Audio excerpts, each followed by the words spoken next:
ce matin, vous avez parlé une couple de reprises. Vous avez parlé une couple de reprises que je ferais un message sur les œuvres. Il y avait quelque chose qui avait monté sur mon cœur. C'est rare dans une assemblée, une église évangélique où on parle des œuvres. Nous autres, c'est plus la foi, c'est plus la grâce. Les œuvres, on n'en parle pas beaucoup. Mais ce matin, ça va être encore une fois un message un peu d'ordre pratique. Il y a beaucoup de choses intéressantes. J'ai été très béni en préparant ce message. Mais juste avant d'aller dedans, on va demander au Seigneur de nous conduire. Seigneur, c'est ta parole maintenant que nous considérons. Amen. Si nous pouvons considérer ta parole, c'est parce que tu as placé en nous le souffle de vie. Tu nous as fait cadeau de l'existence, Seigneur. Et nous pouvons entendre ta parole, la laisser entrer dans nos cœurs et surtout, Seigneur, la faire... lui autoriser la transformation de notre cœur.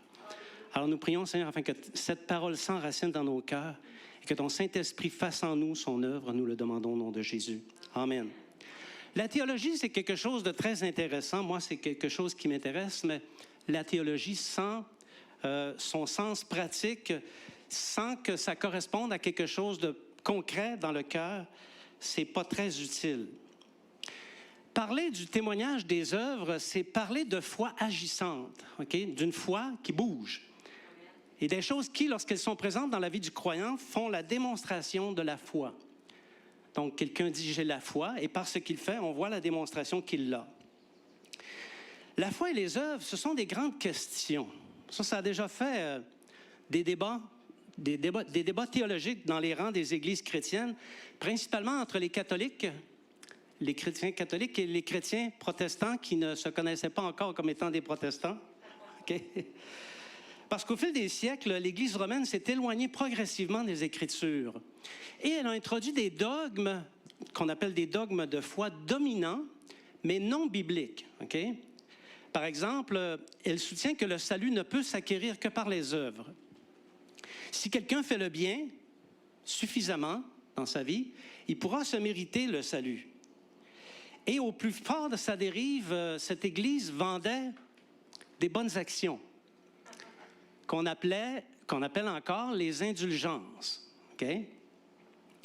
Et lorsque les indulgences, par exemple, étaient faites au nom d'un mort, les bonnes œuvres, la bonne œuvre ou cette indulgence possédait la vertu de sortir les âmes qui expiaient dans le purgatoire. Ça, c'était la théologie de ce temps-là. Okay? Naturellement, les questions accessoires, il y en a à qui ça dit quelque chose, hein? Les questions accessoires ne manquaient pas pour cette approche lucrative. Okay? Par exemple, combien de bonnes œuvres fallait-il acheter pour sortir du purgatoire? Les riches, on s'apercevait que les riches sortaient plus vite que les pauvres du purgatoire parce qu'il y avait les moyens d'acheter des indulgences. Okay? Et la question aussi se posait, qu'advenait-il à ceux qui n'avaient pas les moyens de sortir du purgatoire? C'est long, l'éternité, dans un purgatoire. Et du côté des vivants, être sauvé par les bonnes œuvres, ça soulevait aussi un problème. Okay?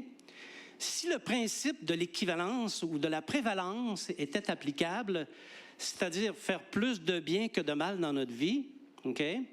Alors 50% de bien plus une action bien pouvait nous procurer le salut, okay? Nous permettre d'être sauvés. C'était logique. Mais la justice de Dieu envoyait-elle en enfer pour l'éternité ceux qui avaient atteint 49,9% et au paradis éternel ceux qui avaient 50,1%? Ça posait un certain problème. Donc, la théologie des bonnes œuvres est encore dominante dans cette dénomination. Mais, vous savez, avec de telles inexactitudes, il fallait s'attendre à un moment donné que quelqu'un se lève pour dénoncer l'imposture. Et c'est un moine Augustin qui a fait ça en 1521. Donc, si on fait le calcul, ça fait 500 ans aujourd'hui que ça s'est produit. Ça fait 500 ans que le protestantisme existe. Remarquez que c'est une coïncidence que je parle de ça. Mon intention, ce n'était pas de souligner cet événement qui est survenu en 1521. Luther s'est levé, ce moine s'est levé, parce qu'il avait compris que la principale utilité des indulgences, c'était de financer la basilique de Rome. Et quand on regarde la basilique de Rome, on s'aperçoit qu'il y a eu beaucoup d'indulgences là-dedans, OK? Pensez à ça. Si jamais vous allez à Rome et que vous voyez la basilique, pensez aux indulgences. Luther affirmait que, selon la Bible, le salut ne pouvait être obtenu que par la grâce, pour ceux qui placent leur foi en Jésus. Et il en a profité pour afficher 95 thèses dans lesquelles il dénonçait des dogmes de l'Église. Naturellement, c'était pas parfait 100%, OK? Mais c'était un bon commencement que des chrétiens se lèvent pour dénoncer ces choses-là. Alors, on peut dire que Luther est le père du protestantisme, parce qu'on disait de lui qu'il protestait contre l'Église catholique, OK? Mais Luther était aussi l'un des principaux responsables de l'Église de Thyatire, parce qu'il semblerait que l'Allemagne de ce temps correspondait à cette quatrième Église qu'on voit dans l'Apocalypse, l'Église de Thyatire. Et c'était l'Allemagne de son temps, pas l'Allemagne d'aujourd'hui. L'Église de Thyatire avait succédé à celle de Pergame, qui était probablement ou sûrement le pays de Constantinople, et elle fut suivie par l'Église de Sardes, qui est la Grande-Bretagne. Là, je fais exprès un peu, tu sais, parce que j'aime ça mettre les choses en contexte. Ça fait partie de mon enseignement sur la fin des temps, et j'aime ça vous situer dans l'histoire. Mais on va arrêter la leçon d'histoire ici, on va revenir aux œuvres. Si on accepte le message de la Bible, à l'effet que ce ne sont pas les bonnes œuvres qui sauvent, mais seulement la grâce de Dieu par la foi en Jésus, si on accepte ça, qu'en est-il des œuvres ou des bonnes œuvres? Est-ce qu'on doit, parce qu'on est protestant, parce qu'on est pentecôtiste, est-ce qu'on doit les mépriser et ne s'appuyer que sur la grâce? Doit-on vivre comme bon nous semble et compter uniquement sur la grâce? Est-ce qu'on peut dire des choses comme que je pêche ou non n'a aucune importance puisque je suis sous la grâce et non sous la loi? Que je fasse le bien ou non ne compte pas puisque je suis sauvé de toute façon? Quelle place occupent les bonnes œuvres dans la vie des croyants? Que disent-elles, les bonnes œuvres? Et quel est leur témoignage? C'est l'essence du message de ce matin. Vous êtes avec moi? Ça vous intéresse? OK. J'ai un autre message. Si ça ne vous intéresse pas, j'en ai un autre, là, mais mettons que je suis plus prêt pour lui, mettons. OK? Le témoignage de Jésus. On va premièrement considérer le témoignage de Jésus. Il a dit dans Jean, chapitre 10, versets 37 à 38. Si je ne fais pas les œuvres de mon Père, ne me croyez pas. Mais si je les fais, quand même, vous ne me croyez point. Croyez à ses œuvres, afin que vous sachiez et reconnaissiez que le Père est en moi et que je suis dans le Père. Oui, c'est certainement une bonne approche. Mais ici, cette parole de Jésus se situe dans un contexte juridique. Ce commentaire qu'il fait, il est fait sous l'angle de la loi. OK? On sait que Jésus a prononcé ces paroles vers la fin de son ministère. Et à ce moment-là, il était encore plus explicatif. Il avait fait beaucoup d'œuvres et il y avait plus d'explications à fournir autant aux Juifs qu'à ses disciples. Et ici, Jésus tentait de faire la preuve aux Juifs de la foule, parce que les Juifs de la foule contredisaient son message. Et quand on lit le contexte, on voit que ces Juifs-là comptaient parmi ses disciples. C'est un peu paradoxal et spécial, mais c'est ça la situation. Et Jésus voulait les convaincre. Et il a donc recours à une règle de droit de la loi de Moïse. Et cette règle de droit disait en effet que le témoignage de deux hommes est vrai. Si on prend deux hommes pour écouter un récit, une histoire, séparément s'il vous plaît, pas ensemble, et que le témoignage et l'histoire est la même, ce qu'ils disent est vrai. Alors, c'était ça l'argument de la loi que Jésus utilise. Donc, le premier témoignage est que Jésus affirme qui est vrai, c'est son propre témoignage. Il dit « ce que je dis est vrai ». OK? Le deuxième témoignage était celui du Père, parce que le Père travaillait en coopération avec Jésus et le Père faisait des œuvres dans la personne de Jésus. Les œuvres faites par le Père au travers de Jésus parlaient. Elles rendaient témoignage du discours de Jésus à l'effet que ce discours était vrai.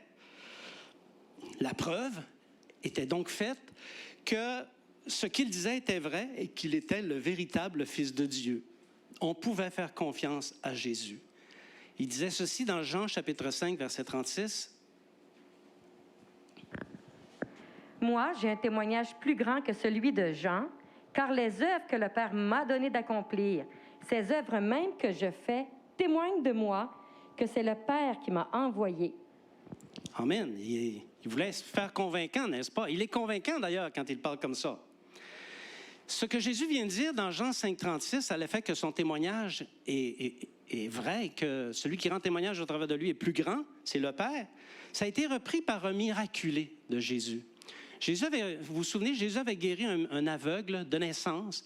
Il était né aveugle et Jésus avait guéri ses yeux. Il avait vu. Cet homme avait été convoqué devant le Sanhédrin parce que les chefs du peuple voulaient savoir comment ça s'était passé, comment il avait retrouvé la vue. Et donc, il est convoqué et cet homme du peuple, probablement un pauvre homme du peuple, a fait une réplique stupéfiante au chef du peuple, OK? Et on retrouve cette réplique dans Jean, chapitre 9, versets 31 à 33. Nous savons que Dieu n'exauce point les pécheurs, mais si quelqu'un l'honore et fait sa volonté, c'est celui-là qui l'exauce. Jamais on n'a entendu dire que quelqu'un ait ouvert les yeux d'un aveugle né.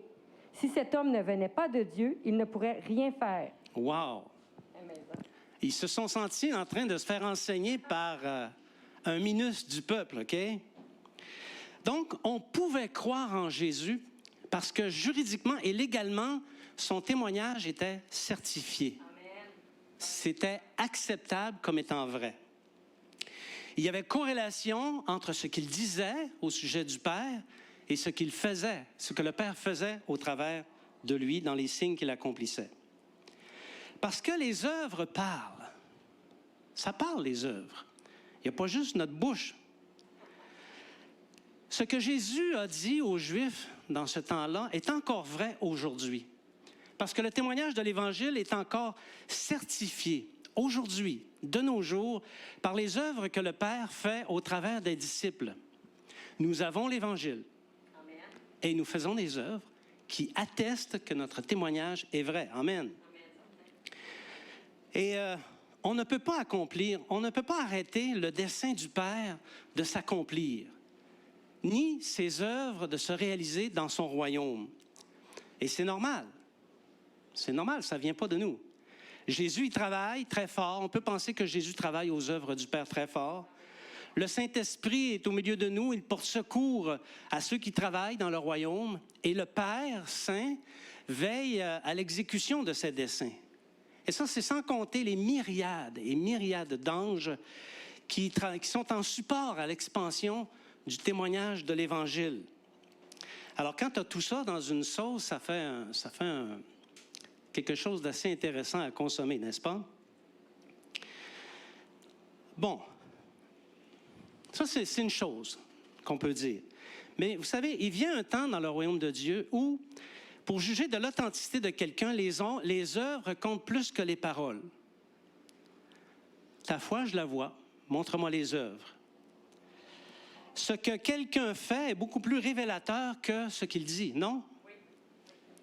Parce que les œuvres révèlent quelque chose. Elles parlent de quelque chose. Elles parlent du dessein qu'il y a dans le cœur. Et si ce dessein est harmonisé avec celui du Père, ce sont des œuvres de Dieu qui s'accomplissent. Amen. Alors, les disciples du Seigneur sont authentiques. Ils ont un discours qui vient du Père, parce qu'ils sont alimentés par le Père. Et les signes qui jalonnent leur vie viennent d'en haut, ça ne vient pas d'eux. Si quelqu'un fait de belles œuvres dans le Seigneur, ça ne vient pas de lui, ça lui a été donné d'en haut. Et parce qu'il en est ainsi, on peut dire de ces personnes que leur témoignage est vrai. Amen. Parce que les personnes qui sont attachées à la bonne parole du Seigneur, à la bonne parole de Dieu, d'une manière authentique, ne peuvent faire que de bonnes choses. Ça va ensemble. Et même dans les pires circonstances de leur vie, parce que les disciples viennent toujours à passer dans des circonstances difficiles, ces personnes sont remplies de grâce et de sagesse parce qu'elles font les œuvres de Dieu. Et au fur et à mesure du temps qui passe, on ne voit pas ça nécessairement dans le premier mois, mais le temps passe et elles accomplissent des œuvres, une œuvre après l'autre. Et les œuvres de Dieu s'accomplissent et ces œuvres-là parlent. On regarde quelqu'un par les œuvres qu'il fait et on peut discerner le ministère qui est en lui. OK? Alors, toutes les œuvres qui sont faites par les disciples sont des actes de justice qui témoignent vraiment qu'elles viennent de Dieu, qu'elles ne viennent pas de la personne qui les fait. Le témoignage du fruit. Ici, j'ai trouvé des choses intéressantes. C'est un autre angle d'analyse du témoignage des œuvres, le fruit. Et on va approfondir cet angle-là.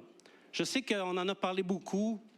Peut-être même c'est une analogie qui est usée, mais on va explorer un volet, en tout cas qui, à mon avis, n'a pas été nécessairement exploité jusqu'à présent. Jésus a dit ceci dans Matthieu, chapitre 12, verset 23. Verset 33, oui. Ou dites que l'arbre est bon et que son fruit est bon, ou dites que l'arbre est mauvais et que son fruit est mauvais, car on connaît l'arbre par le fruit. Amen. On connaissait ce passage-là par cœur, hein? Même les non-convertis qui ne lisent pas la Bible connaissent ce passage-là par cœur. Et c'est un passage qu'on a eu tendance à examiner en disant, c'est le fruit qui rend témoignage de l'arbre. C'est pas mal ça qu'on comprend, hein? Par exemple, si l'arbre porte des pommes, on va dire c'est un pommier. Si l'arbre porte des prunes, on va dire c'est un prunier. Si l'arbre porte des bananes, on va dire... Vous êtes bon. On va dire c'est un bananier. OK. C'est l'approche conventionnelle. Ce n'est pas une mauvaise approche, elle est bonne, OK? Mais ce n'est pas tout à fait le sens du propos. Jésus dit, si le fruit est bon, l'arbre est bon. Qu'importe la nature de l'arbre. Tu peux en effet être en présence d'un arbre inconnu. Tu ne le connais pas. Tu ne sais pas si c'est un pommier ou un bananier. Tu goûtes le fruit est bon, l'arbre est bon. Non? Le fruit peut être laid. OK? Il y a des arbres dont le fruit est hideux et parfois aussi hostile. Des pelures laides et dégoûtantes. Des épines tout autour, des verrues et quoi d'autre, choses laides. Il y en a qui ont le sourire fendu jusqu'aux oreilles, peut-être qu'ils ont vu ce genre de fruits. Donc, en revanche, une fois qu'on a fait les opérations de cueillette du fruit, laid, verruqueux, qu'on a fait les opérations de pelage, on goûte le fruit et il est délicieux. Et on en redemande. Il nous nourrit. L'arbre est utile à quelque chose. C'est un bon arbre. Alors, tu peux être en présence, d'un bel arbre avec du beau fruit. Par contre, l'inverse est vrai aussi, là. Il faut l'envisager à l'inverse, OK? Tu peux être en présence d'un beau fruit, un bel arbre, bien coloré, bien formé, pas d'épines, pas de pleurideuses. Et quand tu le manges, c'est l'infection, parfois même la mort. Beau, mais pas mangeable. OK? Là, j'ai des photos. Je ne sais pas, Dan, si on peut montrer des bons fruits puis les mauvais fruits. Le répertoire s'appelle « bons fruits, mauvais fruits ». Bon, ça ici, c'est un... Mangez pas ça, vous allez mourir. Vous allez dire, c'est quoi, Régent? Je vais vous dire, je ne le sais pas. Je n'ai pas porté attention à ça. Si ce n'est que pour dire que c'est un arbre qui porte du fruit empoisonné. Est-ce que tu en as d'autres? Ça aussi, c'est un très beau fruit. Regardez, très beau fruit. Mais ça, c'est comparable à l'absinthe. Tu manges ça et puis c'est une mort annoncée. Et ça aussi, ça, lui, on le connaît un peu plus, par contre. L'arbre est beau, le fruit est beau, mais n'en mangez pas. Vous allez vous empoisonner. Ça, c'est un... Oh, merci. Ça, c'est un fruit qui est laid, OK? Qui est verruqueux, épineux, mais qui est délicieux. L'arbre qui porte ce fruit-là, c'est un bon arbre, OK? Ici également, ça, c'est pas un beau fruit nécessairement, mais l'intérieur est vraiment succulent. Et le dernier, ça aussi. Donc, vous voyez, c'est pas la beauté du fruit qui fait qu'il est bon ou pas. Alors, le fruit est mauvais, l'arbre est mauvais. C'est donc le goût qui est le gage d'un bon arbre. Pas sa nature, le goût, OK? Naturellement, il arrive qu'on est en présence de beaux arbres qui portent de beaux fruits qui sont bons. OK? Tout n'est pas blanc ou noir là-dedans. Là. Alors, les bonnes œuvres goûtent bon. Sur le chemin de la foi chrétienne, on rencontre bien des arbres, beaucoup d'arbres. Et sur la foi de ce qui vient d'être dit, il faut goûter le fruit des œuvres pour savoir si l'arbre est bon. Il faut communier avec l'arbre par le biais des œuvres, de ses œuvres. Le chrétien paraît bien, fait des bonnes œuvres, par conséquent, il est bon. Il peut pourtant arriver qu'un chrétien, aux beaux fruits, berne les chrétiens. La vérité, cependant, c'est que leur œuvre goûte mauvais, pas mangeable. On ne se tient pas proche de cet arbre-là. Ce sont des chrétiens de mauvaise compagnie parce que leur arbre est mauvais et le fruit qu'ils portent est mauvais. Leurs œuvres sont mauvaises. Il peut arriver aussi dans notre marche qu'on arrive à la hauteur d'un arbre laid, un arbre aux fruits hideux, épineux et verruqueux. Des chrétiens d'apparence quelconque dont les œuvres ne paraissent pas. Et plusieurs seraient tentés de prendre la hache et couper cet arbre-là. D'ailleurs, bien souvent, ces chrétiens qui, bien que le fruit ne soit pas beau, est quand même bon, qui témoignent que l'arbre est bon, peuvent être des victimes de leur apparence. On voit ça souvent dans les églises. Ils sont délaissés parce qu'ils sont d'apparence quelconque. Ils ont l'air choses. OK? Et personne ne prend la peine de cueillir leurs fruits, de le peler et de goûter qu'ils sont de bons arbres. Vous voyez, l'analogie est poussée un peu plus loin que le simple fait de dire, ou dites que l'arbre est bon, qu'on reconnaît un arbre à son fruit.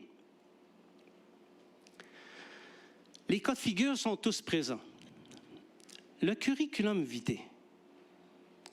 Bon, c'est sûr que ça peut arriver qu'un chrétien, en cours d'expérience, régresse sur le chemin de la foi.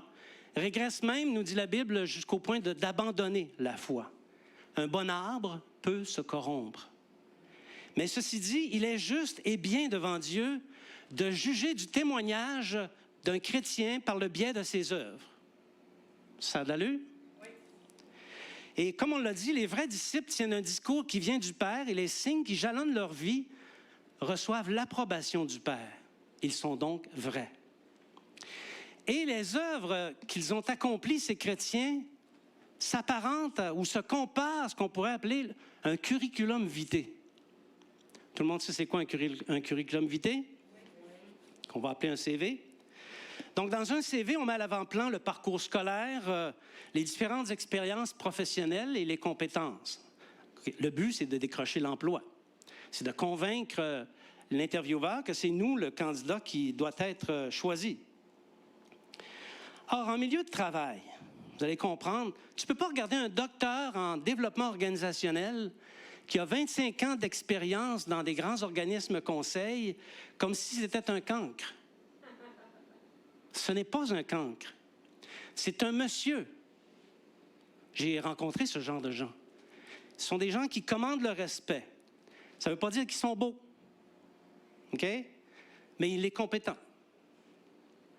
Tu n'es peut-être pas d'accord avec ce qu'il dit ou avec ce qu'il fait, mais il a la compétence de le dire et de le faire. C'est un docteur. Dans le Seigneur, c'est la même chose. Il y a des chrétiens qualifiés et expérimentés qui méritent le respect. Il y en a quelques-uns ici. Ils ont étudié, pour certains. Ils ont eu de nombreux ministères à leur actif, ministères qui ont réussi. Peut-être même des ministères qui étaient mis en échec et qu'ils ont redressés, qu'ils ont remis sur le rail. Ils sont actifs, ils sont compétents dans le Seigneur. Je vais te dire une chose, quand tu rencontres un disciple de 25 ans de vie chrétienne, je me présente, je m'appelle Machin Chouette, j'ai accepté le Seigneur il y a 25 ans, OK? Tiens-toi en respect devant lui, si tu as moins que 25 ans de vie chrétienne. Parce qu'il a un CV. Et dans son CV, il y a des œuvres, et ces œuvres parlent. Il a été au service du Seigneur pendant 25 ans. Et si quelqu'un est au service du Seigneur pendant 25 ans, il a bavé. Parce que la Bible dit que nous sommes esclaves de Christ. Et on le voit souvent dans notre cheminement chrétien. Il a servi dans des ministères. Il s'est humilié lui-même. D'autres se sont chargés de l'humilier. OK? Il a soutenu les faibles, n'a jamais rien reçu en retour de ses œuvres. Il a témoigné du nom du Seigneur devant des personnes, des individus, devant des foules, devant des classes. Et il a conduit beaucoup de personnes sur le chemin de la foi. Il a redressé des situations difficiles. Il s'en passe des choses en 25 ans. C'est un maître dans la foi. Quelqu'un qui, envoyé dans le champ du maître, a supporté la chaleur du jour dans son champ, dans son travail. Son CV est impressionnant. Et lui, parce que c'est un disciple, il demeure toujours prêt à faire les œuvres du Père parce que ça n'aura probablement jamais de fin de faire les œuvres du Père. On va faire des œuvres de Dieu jusqu'au jour de notre mort. Elles ne sont pas arrivées à leur terme. On comprend l'image? On pousse un peu plus loin. Quand un chrétien de 25 ans d'expérience chrétienne rencontre un chrétien de 45 ans de vie chrétienne, c'est pas égal. C'est pas la même chose. Le chrétien de 25 ans doit se tenir en respect devant le chrétien de 45 ans de vie chrétienne. Parce qu'il a 20 ans de labeur de plus derrière la cravate, s'il porte une cravate. OK? 20 ans de chaleur du jour, de travail dans le champ du Seigneur. Il a continuellement appris pendant ces 20 années-là qu'il a de plus. Il a peut-être même reçu déjà des couronnes du Seigneur, conduit plus d'âmes que l'autre au Seigneur. Certainement, il a été davantage persécuté à cause de la parole. Il a reçu certainement plus encore d'outrages, etc., etc., etc., pendant ces 20 ans de plus. Le 25 doit respecter le 45. On comprend l'image? Oui. Si tu t'es converti en 2014, donc tu es un modèle 2014, OK? Tu dois respect au modèle de 2008, au converti de 2008. Je m'excuse de dire ça. Ça doit être dit dans l'Église. Et encore plus de respect si la personne s'est convertie en 1980. Et ça montre, ça parle de l'autorité de Dieu dans l'Église. Les plus jeunes dans la foi doivent respecter ceux qui les ont devancés dans la foi. Est-ce qu'on comprend ce principe? Est-ce qu'on peut y croire? Est-ce qu'on peut se l'approprier, ce principe? Parce que c'est comme ça dans le Seigneur. Tu ne deviens pas général en rentrant dans l'armée. Il y a plusieurs chrétiens expérimentés dans l'Église. On est bénis pour ça. Tu sais? Il y a des cheveux blancs et de la sagesse. Des chrétiens qui, sur de longues années, ont travaillé sans relâche aux œuvres du Seigneur. Vous vous connaissez, les personnes à qui je m'adresse, OK? Alors, nul n'a le droit de manquer de respect à ces chrétiens qui ont tout supporté. Et on doit veiller à ça dans l'Église, parce que c'est un commandement de Dieu. On le retrouve dans Lévitique, chapitre 19, verset 32. Tu te lèveras devant les cheveux blancs et tu honoreras la personne du vieillard. Tu craindras ton Dieu, je suis l'Éternel. Vous savez, c'est indécent dans l'Église de voir des poufs ou des nouveaux venus dans la foi mépriser des vétérans de la foi ou ceux qui, par leur CV, sont devenus des chefs et ont été placés chefs par le Seigneur Jésus lui-même. Mépriser ces chefs revient à mépriser Dieu. Prenons garde, bien-aimés. Prenons garde, c'est aussi ça l'Église. Et c'est aussi ça le royaume de Dieu. Et c'est comme ça que ça fonctionne dans le royaume de notre Seigneur. Ces gens-là qui ont de l'expérience dans le Seigneur ont mérité le respect. Et personne n'a le droit de les traiter en potes. Vous savez, c'est quoi? Pas lui qu'on fume, là. L'État, la personne. On n'a pas le droit de les traiter en potes. On n'a pas le droit de s'adresser à ces gens-là en disant « Hey! Chose! » Non. Ces chrétiens, on devrait les appeler monsieur, madame, frère, sœur, peut-être même maître. Il faut les approcher avec le plus grand amour et le plus grand des respects et la plus grande des considérations à cause de leurs œuvres. Ils ont un CV. Leurs œuvres témoignent. Ils ont porté leur croix. Et ça commande le respect. Il y a des personnes ici, j'ai discerné qu'elles avaient porté leur croix et elles ont mérité immédiatement mon respect. Amen. Alléluia. Parce que les œuvres rendent témoignage de ce qu'ils sont et de celui qui règne dans leur cœur. Respecter ses disciples éprouvés, c'est craindre Dieu. Si tu respectes ces gens, tu crains Dieu. Vous savez, le mépris des autorités, c'est le mal de ce siècle. Et ça va aller de pire en pire. Si vous pensez que ça n'a aucun sens, là, j'ose même pas imaginer qu'est-ce que ça va être dans 10 ans. OK? Les jeunes dans la société, on va parler de ça dans la société, les jeunes tassent les vieux, ils parlent fort, ils critiquent, ils n'ont aucun égard pour les cheveux blancs. Mais dans l'Église, ça ne doit pas être ainsi. Sachons craindre Dieu et reconnaître le témoignage des œuvres des chrétiens plus avancés dans la foi afin de les honorer. Amen. Ils l'ont fait. Ils le sont devenus. Alléluia. Vous êtes toujours avec moi? Amen. L'amour. L'amour. Une preuve ultime. Vous savez, il y a des versions qui parlent de charité, amour. C'est deux termes qui peut-être se chevauchent, mais dans le terme charité, il y a plus un sens de...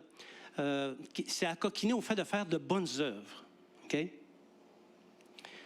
ne sais pas si vous êtes comme moi, mais l'un des plus grands défis du disciple est de savoir si oui ou non, à l'intérieur des bonnes voies du Seigneur, s'il est en train d'agir conformément à la volonté de Dieu ou pas. S'il est en train de faire des œuvres qui, au jour où il va comparaître devant le Seigneur, ces œuvres vont être approuvées. C'est un grand défi. L'œuvre que je fais présentement, sera-t-elle approuvée par le Seigneur ou ne le sera-t-elle pas? Et comme disciple, on doit vraiment mettre en nos efforts pour s'assurer que nos œuvres vont passer au travers du test du tribunal. C'était un peu le thème du groupe de partage de la semaine passée, hein? On a parlé de la justice de Dieu et on y parlait de l'importance de livrer nos corps mortels comme esclaves de la justice. Et la justice, c'est l'accomplissement des œuvres de Dieu. On disait qu'autrefois, on était esclaves du péché. Et de toute façon, on ne s'en sort pas. Qu'on soit chrétien ou pas, on est esclaves. Les non-chrétiens sont esclaves du péché, les chrétiens sont esclaves de la justice ou l'esclave de Christ. OK? Ceux qui sont esclaves du péché obéissent au péché. Et ceux qui sont esclaves de Christ obéissent à la justice de Christ. Et on avait aussi parlé un peu des pièges de l'ancienne nature, qui, elle ne nous tire pas vers le haut, l'ancienne nature. Elle nous tire vers le bas, et par tous les moyens, elle cherche à nous faire revenir en arrière pour redevenir esclaves du péché. Et ça va être comme ça jusqu'à la fin de notre jour. Et ce que la chair voudrait, c'est nous tirer tellement bas que nous en mourrions. Et souvent, le diable est de la partie. Et à deux, parfois, le combat est difficile. Mais c'est un combat. C'est le combat perpétuel du chrétien. Le chrétien qui est parvenu à la parfaite justice de Dieu, je n'en connais pas. Je n'en ai jamais rencontré. Je connais des chrétiens qui sont esclaves de la justice de Dieu. Mais parvenu à la perfection dans la justice, je n'en connais pas.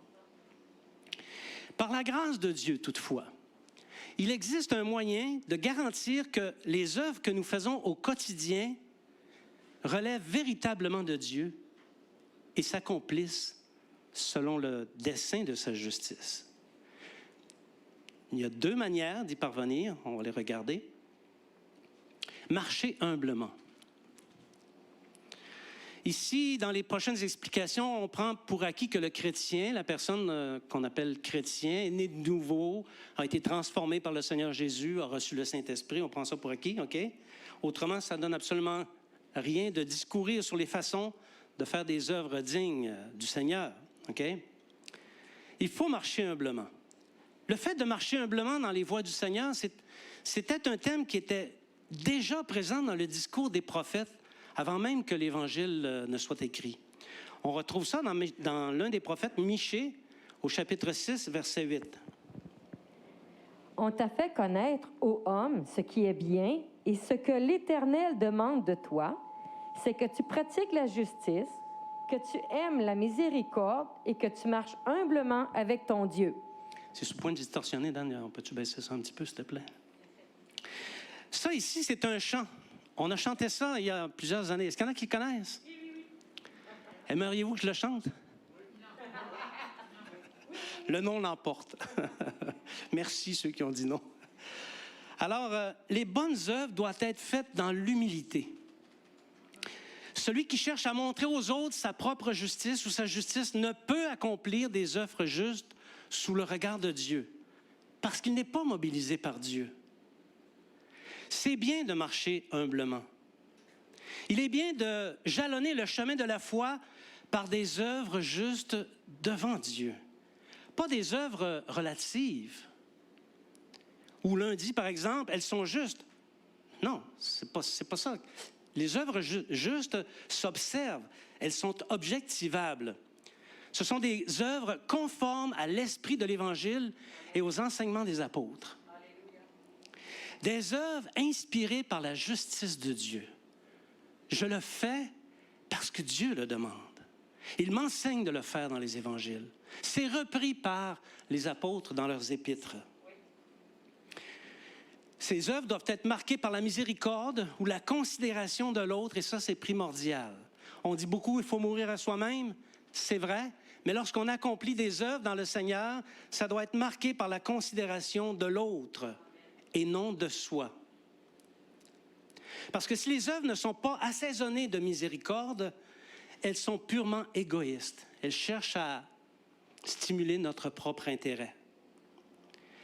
Et ce genre d'œuvres ne peuvent plaire à Dieu, ni témoigner que c'est Dieu qui les inspire, parce qu'il n'est pas en arrière.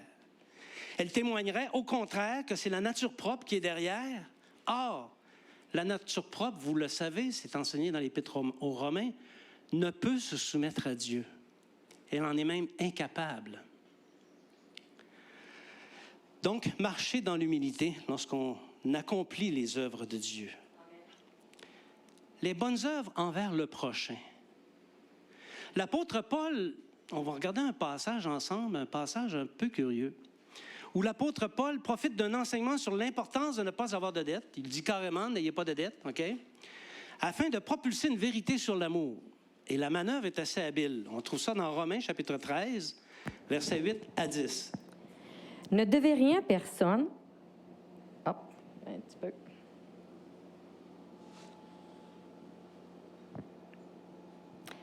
Ne devez rien à personne, ce n'est de vous aimer les uns les autres, car celui qui aime les autres a accompli la loi. En effet, les commandements, tu ne commettras point d'adultère, tu ne tueras point, tu ne déroberas point, tu ne convoiteras point, et ce qu'il peut encore y avoir se résume dans cette parole. Tu aimeras ton prochain comme toi-même. L'amour ne fait point de mal au prochain. L'amour est donc l'accomplissement de la loi. C'est toute une vérité, n'est-ce pas? Une vérité qui peut peut-être sonner difficile à faire dans nos oreilles, OK? Donc, si tu aimes ton prochain, c'est qui? C'est l'autre, qui n'est pas toi. Pense à quelqu'un qui n'est pas toi, c'est ton prochain, OK? Si tu aimes ton prochain, tu ne lui feras pas de mal. Il y a des prochains chrétiens et des prochains non-chrétiens. À l'un comme à l'autre, tu ne leur feras pas de mal.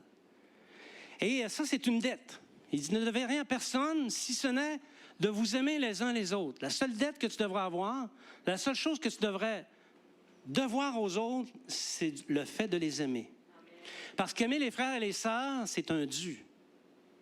C'est une dette. OK? On a parfaitement le droit d'être aimé par les autres disciples et de recevoir de leur part des considérations fondées sur le bien.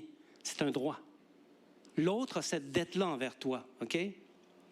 Il nous faut tendre à être parfait dans tout ce que nous disons aux disciples. Il faut tendre à être parfait. Il nous faut tendre à être parfait aussi dans la recherche du bien pour les disciples. Il faut tendre à ça. Ce n'est pas un vœu pieux. Parce que chercher le bien des disciples ou chercher le bien du prochain, ça conduit à poser des gestes. à faire des choses, OK? Tu ne peux pas rechercher le bien des autres en restant assis sur ta chaise. Il n'y a pas grand-chose qui va arriver, OK? Alors, toutes ces choses que nous faisons pour le bien des disciples, et aussi pour ceux qui ne sont pas des disciples, mais qui sont quand même notre prochain, OK? Ça constitue de bonnes œuvres. Des œuvres qui vont passer le test du tribunal de Christ. Des œuvres qui sont portées au compte, qui vont être générateurs de récompenses éternelles. Je le crois. Est-ce que vous le croyez? Amen.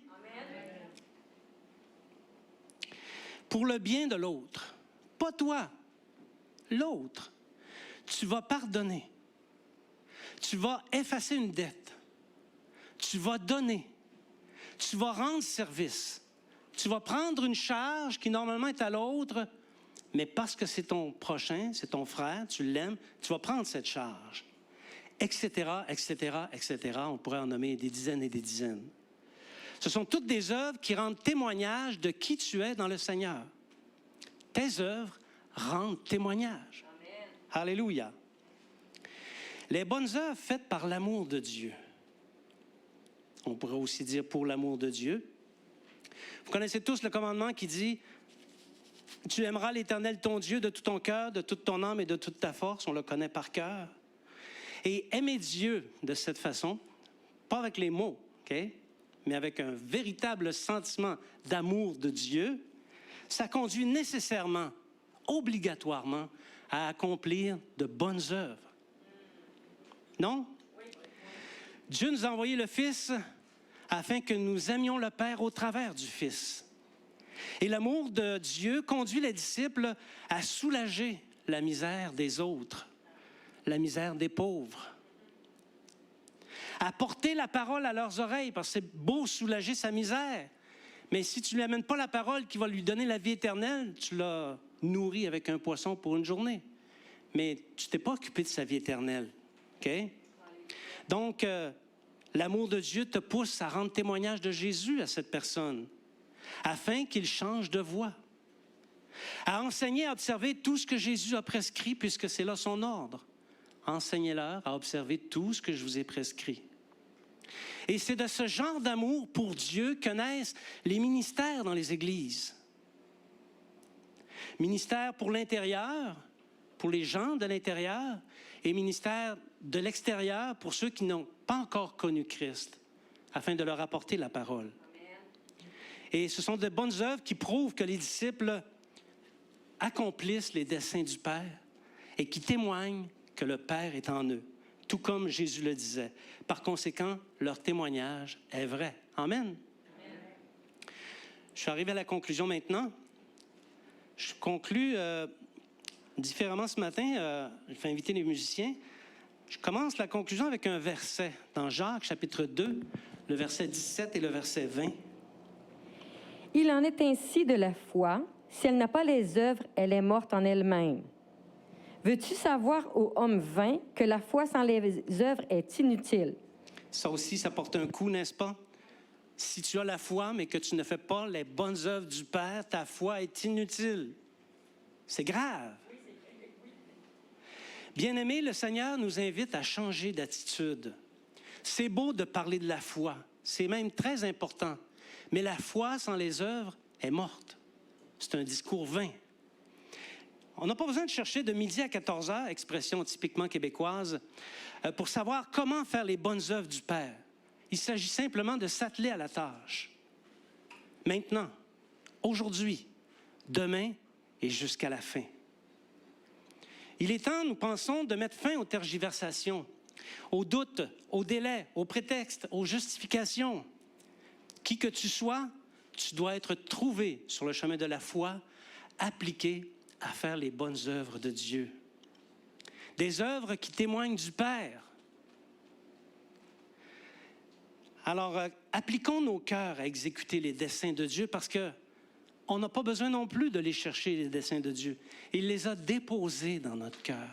Tu ressens dans ton cœur ce que tu dois faire pour accomplir les œuvres de Dieu.